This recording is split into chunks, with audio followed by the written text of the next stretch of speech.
Hello YouTube, LearSize17 here, but you can just call me Travis, and welcome back for another collection update. I haven't done one of these for, I don't know, maybe, probably 3 weeks, maybe 4 weeks even. It's been a while, probably, since I've done one of these. I don't have a lot to show actually, just a few, but hopefully I can get back more on a more reasonable consistency than I have been. Hopefully we'll start here. Alright, in the background we are listening to The Grand Psychotic Castle. The Grand Psychotic Castle by Tartaros. This is a one-man black metal, symphonic black metal project out of Norway. Charman Grimlock, he did like live keyboards for Emperor. But anyway, this is a super underrated album, I think, if you're into second wave black metal, especially if you like a little symphonic and stuff like Emperor, very Emperor-like. Give this one a go if you haven't checked it out, because it's awesome. Great release. Alright, got a couple cassettes, got a couple CDs, let's do it. Actually, let's start here, yeah. Got this in, I don't know, maybe a couple weeks ago. This is The Glorious Dead with their rehearsal demo 2018. This is a death metal project from the United States, specifically from, Michigan? So, this has Marty Worm, the guy behind Binderoon, on guitar. This is his death metal project. Comes on this nice little smoky looking tape here. It's just 4 tracks of just, you know, super just solid old school death metal. Death metal is not really one of my more top genres. I do like it a lot, but it's definitely compared to, like, you know, traditional heavy metal and black metal and stuff, is definitely down my pole of things I listen to. But this is rad regardless. Really recommend you check it out and support our guy Marty Worm. I'll leave a link to the Bandcamp where you can check it out and get your own copy. So yeah, that's The Glorious Dead with Rehearsal Demo 2018.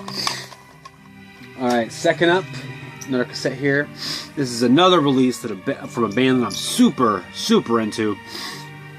And this is the next one from Kobold. This one is entitled The Valley of the Forgotten Secrets. Their album that came out previously was actually my number 7 album from 2018. That one's entitled The Curse of the Ancient Abbey. Listen to that one a ton.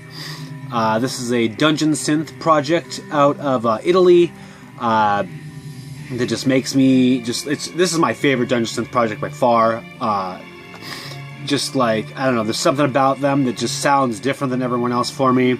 Makes me feel like old school RPGs, D&D feel, sort of what they're going for. I have a pretty good thinking, and man, they just slam it out of the park every single time. This one came out on Christmas Eve. I was like, you motherfuckers, why are you releasing expensive? Well, it's not really expensive. The tape's reasonable. The shipping from Italy is always ridiculous, but it's one of those ones with these guys where it's like, buy it now or cry later. So had to buy it, kind of expensive, but knew it would be worth it for me, and didn't get around to actually listening to it for a couple days after that. I think like maybe the 27th. This one, we had like internet problems and stuff, so it was a few days before I listened to it, and immediately, like the first track, what is the first track called? It is called oh man, Riding Through the Wildlands. Like, epic. Like, it just, like, I was like, yes, awesome. Just like, if I probably had more time to have listened to it more, it probably would have also made my top 30 of 2018, because it's right on par with the other one, to be honest. Maybe I'll mention it in like honorable mentions for next year's list if I remember. But yeah, just awesome stuff. So if you've listened to Kobold because of me, definitely give this one a listen to, because you'll be into it. One thing that I will note as I show this to you, if you've seen me show off previous releases by this artist, you know what they're doing here. But if you haven't, one thing that is awesome about this artist is they sort of have like a a story thing going on with their music and packaging. So very, very D&D like. It has like the party members that are going on in the story that's contained within this release, and it's the same people. So we've been following throughout the last. This is the third release. We've been following the same sort of general story arc. And then on the inside here, we have like a little map of like the location of where this is happening.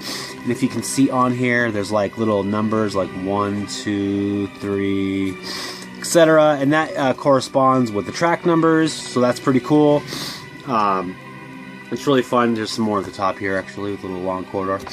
It corresponds with this little mini booklet here that has like some, you know, a paragraph of text per track, kind of just saying what's going on, which is just totally rad. I just eat this shit up. Anything that's sort of I don't know, just kind of what's the word I want?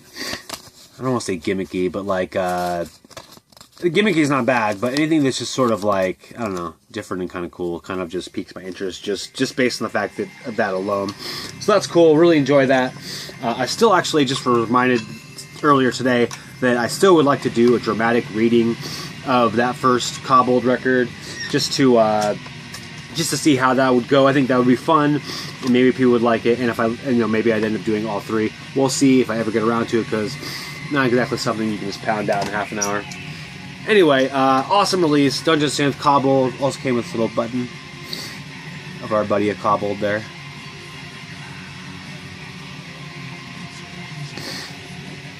Alright, guess I'm not gonna... It's probably as good as it's gonna get. Alright, Kobold, what is it? The Valley of the Forgotten Secrets. Awesome Dungeon Synth. Check it out. Alright, some more CDs, but we're sticking with Dungeon Synth for a second. This is the second album out from this artist. This is Krampusnacht. This is entitled Superstar. This is a, like I said, Dungeon Synth project out of Greenland.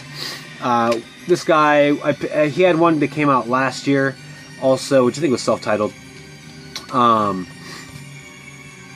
As you might assume, based on the artist name, Krampusnacht, Krampus. This is a artist that sort of fuses Dungeon Synth with like traditional, what I'll call Christmas songs, traditional Christmas songs. But really his point is that they predate Christmas and he's sort of reclaiming them. Anyway, cool stuff. Definitely is actually, I think I lied in my previous video. I said that Trans-Siberian Orchestra is the only Christmas music that I listen to, and that's not true. The last few years I've actually also listened to Krampusnacht, and I think he will be now included in the allowable Christmas music every December. So yeah, if that sounds interesting to you, Christmas or pagan traditional songs mixed with Dungeon Synth, give this a go because it's pretty cool. Krampusnacht, Superstar.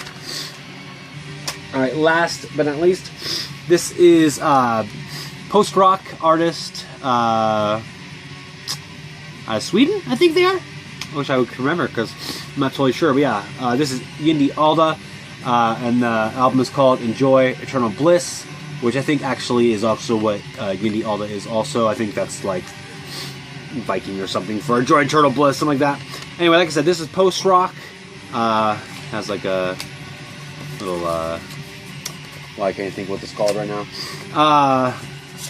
Post-rock, cool stuff. This is, I've talked recently about doing a music league, and one of the two music leagues that I was doing was we were going like through decades, so we were doing like 80s post-punk, and then we did 80s new wave, and then we did 90s rap, and then we did 90s alternative, that kind of thing.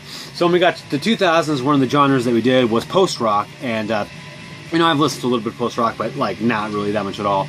And so one thing that I had remembered was for a while there, White XM was doing like a weekly post-rock series, and one of the albums that he showed, and one he's shown beyond that too, is this one, and I think he's probably said it's one of his favorites.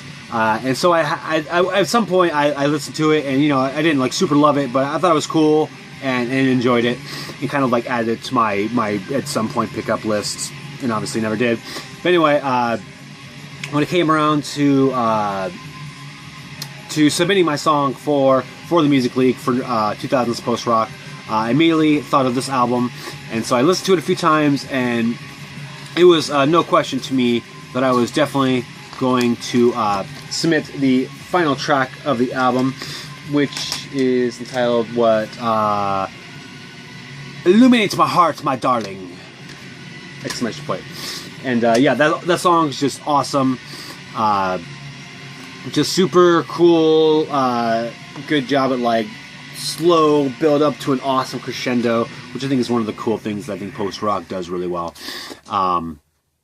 So yeah, not much to really say about this release, as I'm not really, like I said, super versed in the genre of post rock, and don't really have too much to say about it at an intelligent level. But if you're into post rock and you've never checked this out, do so. It's pretty cool. I like it anyway.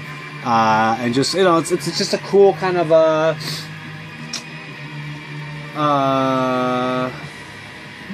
just like the way it sort of like lulls you into the build up into the crescendo. It's just cool.